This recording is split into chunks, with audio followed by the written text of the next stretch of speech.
Visakha RK beach లో అలలు పెద్ద ఎత్తున ఎగసి పడుతున్నాయి. కెరటాల ఉధృతి పెరగడంతో సందర్శకులు భయంతో పరుగులు తీశారు. గడిచిన 2 రోజులుగా తీరం వెంబడి బలమైన ఈదురుగాలులు వీస్తున్నాయి. ఉత్తర కోస్తాలో తేలికపాటి వర్షాలు కురుస్తున్నాయి. విశాఖలో కారుమబ్బులతో కూడిన జడివాన కురిసింది. వాతావరణం ఇలా అనూహ్యంగా మారడంతో ఉత్తర కోస్తా ప్రజలకు కాస్త ఉపశమనంగా ఉంది.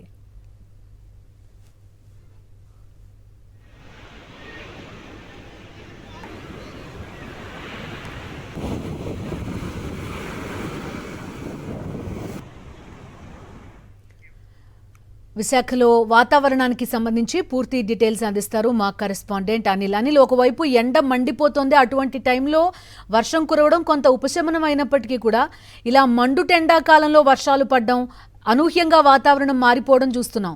వాతావరణ అధికారులు ఏమంటున్నారు? విశాఖలో ఎలా ఉంది వెదర్ ఇప్పుడు? బిందు, వైజాగ్లో ఉదయం నుంచి వెదర్ చాలా కూల్గా ఉంది. పూర్తిగా ఈ వేడి వాతావరణం నుంచి విశాఖ ప్రజలకు ఉపశమనం లభించినట్టుగానే చెప్పాలి. ఉదయం పెద్ద ఎత్తున వర్షం కురిసింది.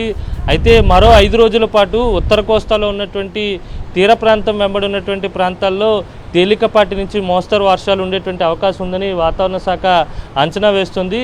ఒరిస్సా నుంచి గల్ఫ్ ఆఫ్ మన్నార్ వరకు ఉపరితల ద్రోణి కొనసాగుతుంది. దాని ప్రభావంతో వర్షాలు పడుతున్నట్టుగా వాతావరణ శాఖ అంచనా వేస్తుంది. అయితే ఈరోజు ఉదయం భారీ వర్షం కురిసింది చాలా ప్రాంతాల్లో. ఆ వర్షాలకు సముద్ర వాతావరణం కూడా పూర్తిగా అలజడిగా మారినటువంటి నేపథ్యంలో అలల ఉధృతి, కెరటాల ధాటి కూడా పెరిగినటువంటి పరిస్థితి. ఒక్కసారిగా బీచ్లో ఏదైతే కెరటాలు ఎగసిపడినటువంటి తీరిక అక్కడ ఉన్నటువంటి సందర్శకులు కూడా పరుగులు పెట్టినటువంటి సందర్భం కనిపించింది. మొత్తంగా చూస్తే మరో 5 రోజుల పాటు ఈ వర్షాలు కొనసాగేటువంటి అవకాశం ఉంటుంది. ఒకవైపు వర్షాలు పడుతూనే మరోవైపు దక్షిణ కోస్తాలో ఉన్నటువంటి చాలా ప్రాంతాలు, రాయలసీమలో ఉన్నటువంటి అన్ని ప్రాంతాల్లో గరిష్ట స్థాయి ఉష్ణోగ్రతలు నమోదయ్యేటువంటి సూచనలు ఉన్నాయి. సాధారణం కంటే 2 నుంచి 3 డిగ్రీల అత్యధిక ఉష్ణోగ్రతలు నమోదవుతాయని వాతావరణ శాఖ చెప్తుంది. అయితే సముద్ర వాతావరణం అలజడిగా ఉండడంతో కెరటాల ఉధృతి కూడా పెరుగుతున్నటువంటి నేపథ్యంలో జాగ్రత్తలు తీసుకోవాలని వాతావరణ శాఖ సూచిస్తుంది.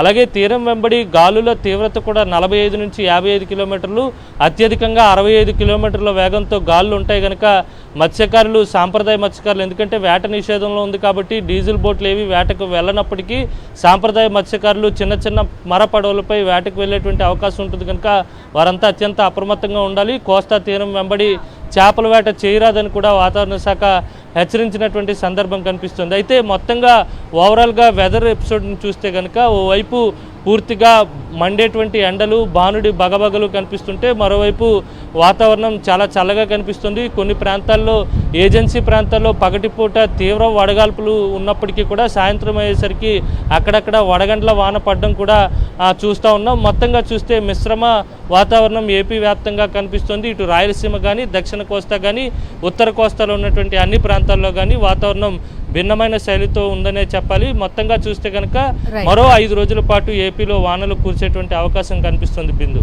Okay Anil, thank you.